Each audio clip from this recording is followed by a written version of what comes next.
This is in the matter of the state of Wisconsin versus Brendan R. Dassey appearances. The state appears by Calumet County District Attorney KRATZ. I'm appearing as special prosecutor in this matter. Mr. Dassey appears with Ralph SCZYGELSKI. Yeah, this case number 06CF88 is set today for initial appearance as well as bail, presumably Mr. KRATZ. That's correct, Judge. The first item of housekeeping, Judge Willis, had signed an order upon a request to District Attorney Rohr to have me appointed in this matter as special prosecutor. I have that original form, Judge. I'd like the court to place that in the file, if you will. Go right ahead. This is the initial appearance, Judge. This is the time for Mr. Dassey to receive the original criminal complaint. It's my understanding, based upon conversations with counsel, that he's already received a copy of the complaint. Is that correct, counsel? We have, Your Honor. Have you had an opportunity to review it? Yes, we have, and we'll waive its formal reading. All right, next matter then would be the set preliminary examination. We would normally, Judge. My client and I are waiving that right. You are handing me a waiver form? I am, Judge. And you went over this with your client? Yes, I did. Did he appear to understand what he was waiving? Yes. Mr. Dassey, I'm going to show you this form. Is that your signature on the front page? Yes. Did you have an opportunity to go over it with your lawyer? Yeah. Did you understand it? Yeah. Do you understand that under Wisconsin law you are entitled to what is called a preliminary hearing? Yeah. And at that hearing, the state would have to produce evidence to show that there's probable cause to believe that a felony has been committed, and that you have committed a felony. Do you understand that? Yeah. And by waiving or giving up your right to a preliminary hearing, you are in effect relieving the state of making that proof. Do you understand that? Yeah. Is it your desire to waive the preliminary hearing? Yeah. Anyone promised you anything in order to get you to do that? No. Threaten you in any way? No. The court is going to find that the waiver of the preliminary hearing is freely and voluntarily given. Accordingly, the court is going to bind this defendant over for trial. Judge, the state is prepared this morning to file with the court the original criminal information. This becomes the official charging document then regarding Mr. Dassey. It includes the identical charges as found in the criminal complaint, those including party to the crime, first-degree intentional homicide, party to the crime, mutilation of a corpse, and party to the crime of first-degree sexual assault. I'm providing Mr. SCZYGELSKI a copy of that information, and I'll provide the court the original, sir. I acknowledge receipt, Your Honor. You want the information to be read, Mr. SCZYGELSKI? Or are you going to waive the reading of it and enter a plea? We'll waive the reading of that, Your Honor. I am concerned that once we complete the arraignment that certain deadlines run, as long as the court is going to be amenable to flexibility down the road regarding those deadlines, such as change of venue. We will be willing to enter a plea of not guilty to all three charges at this time. Well, we can set a formal arrangement down the line sometime, Mr. District Attorney. Any objection to that? Judge, I have no objection to Mr. SCZYGELSKI at this time, noting the reservations of those statutory rights that need to be implicated at the time of the arraignment, including substitution of judge and others. If Mr. SCZYGELSKI wishes, then that with the reservation of those statutory rights, that the matter be set for a continued arraignment at a future date. I have no objection to that procedure. That sounds Is that your fine. request? That's fine, Judge. Upon agreement of counsel, the court will do exactly that. We'll have a continued arrangement here. It's not an interminimal continued arrangement understand, but we're going to at least do this in an effort to accommodate the timelines. Now, Bill. Judge, we do have a request regarding bail. Uh, this is a case that includes the as indicated in the complaint, the homicide, mutilation, and sexual assault of a young woman. Although the defendant is 16 years of age, this court understands, as does Mr. SCZYGELSKI, that there is an original adult court jurisdiction, and therefore the same bill or bond considerations as set forth in Section 969.01, subsection 4, apply to Mr. Dassey as would any other defendant.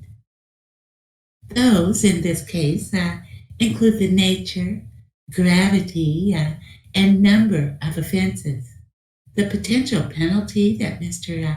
Dassey faces, which includes a potential life imprisonment, the degree of violence involved, which is set out in detail in the complaint, as well as the character and strength of the evidence presented, which includes not only physical evidence, but inculpatory statements being made by Mr. Dassey. Given those factors, Your Honor, given the risk of flight that is inherent in any case of this magnitude, the state is going to request cash bail in the amount of $250,000 in lieu of Mr. Dassey being able to post the $250 cash bail as requested by the state. I am prepared, if necessary, to argue pretrial detention and the nature and place of that detention. That's all I have, Judge. Thank you. Mr. SCZYGELSKI. Your Honor, as the court, I'm sure, is well aware, my client has cooperated with the police and he's provided a lengthy statement, which is the basis, in large part, for what is the complaint and for these charges. He is a juvenile. He is a sophomore at Michigan High School. As I understand it, he's a BC student. He has never been in trouble in high school, as far as I know, or any type of school. He has no juvenile record whatsoever, certainly no criminal record. He has indicated that in his statement to the authorities that this was a result in large part of being threatened by Mr. Avery, that this was something that was not done willingly by him. Based upon those circumstances, Your Honor, I think a $250,000 cash bail is excessive. He does not have those means. Few high school students would. I believe that a far more modest bail would be appropriate, potentially even having signing conditions, if necessary, to make sure that there's no flight risk. And that be done instead. In sum, Your Honor, I believe that this is a case that involves a young man who was threatened by his own uncle, and because of that, this is not somebody who came up with this horrible idea on his own. This is somebody who himself and essentially has been victimized by Mr. Avery as well. I would ask for a far more modest cash bail, if any. Thank you. Response? Only, Judge, that as the state perceives, and perhaps without surprise to Mr. Sigelski or the court, there is only one victim in this case. That's Miss Halbach. Mr. Dassey at least has indicated himself had opportunities not only to extricate himself from the situation, but to assist in the ultimate commission of this crime. With that having been said, the cash bond that I've recommended, I believe to be fair under the circumstances, not excessive, would ask the court impose same. All right. The court so far, as the court knows at this stage, there are a number of items alleged in the complaint. Whether there was threats of reprisals on the part of another defendant here, I don't know. District Attorney is correct. Under Section 938-183, the court has original jurisdiction in the adult court. Has original jurisdiction of this juvenile because the allegations relate to a charge under 940-01 first-degree intentional homicide committed after the age of 15 years. And in that sense, he is to be treated as an adult. There are a number of factors that the court is supposed to consider in setting bail. Prominent among these factors, in this case, based on the very limited record, are the nature, the number of crimes, the gravity of the offense, the potential penalties this defendant faces, the degree of violence involved, his involvement in these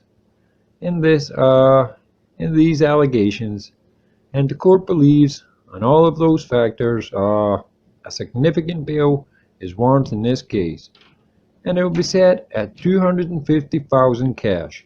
Anything else, gentlemen? Just that we schedule a status conference, Judge, or excuse me, the arraignment. I guess that's the next hearing to be scheduled. Whether that is to be done at this time or whether at a scheduling or status conference, so we can accomplish it at that time as well. Well, I think we have informally set a status conference a couple of weeks down the line prior to coming into court today. Let us set arrangement without objection from either counsel. Can we use that as the time to set the arrangement? That would be fine, Judge. Okay. Your Honor, the other issue is that my client can be either placed in juvenile detention or can be placed in adult jail if he cannot raise bail, which I doubt that he'll be able to do. I would ask that he be allowed to stay in a juvenile facility, and he would like to be staying here in Manitowoc so he can be close to his family. Mr. District Attorney, any... Judge, as long as whatever facility Mr. Dassey is placed in pretrial includes a secure facility, whether it's in Manitowoc or elsewhere, is something I don't have an opinion about. It should be, of course, be a secure facility. And whether he commingles with adults or other juvenile offenders, the state doesn't have a position about. The court will order that he be placed in a secure juvenile facility. I'm reluctant to order whether it be here in Manitowoc or in Sheboygan counties, but whichever place, it is going to be a juvenile facility. Okay. Anything else? No, Judge. The date of the arraignment, We're going to set it on the 17th. Is that it? March 17th? Well, no. We're going to have a status conference on March 17th and set the arrangement at that time. So we're not going to do the arraignment on the 17th? No. We can. I believe that may be difficult for law enforcement. It will be 2 courtrooms they'd have to secure because your You're on Mr. Avery's case that same day. That's fine. All right, but it will be shortly thereafter. 17th at 1, 1:15 for the status. That's fine, Judge. Thank you.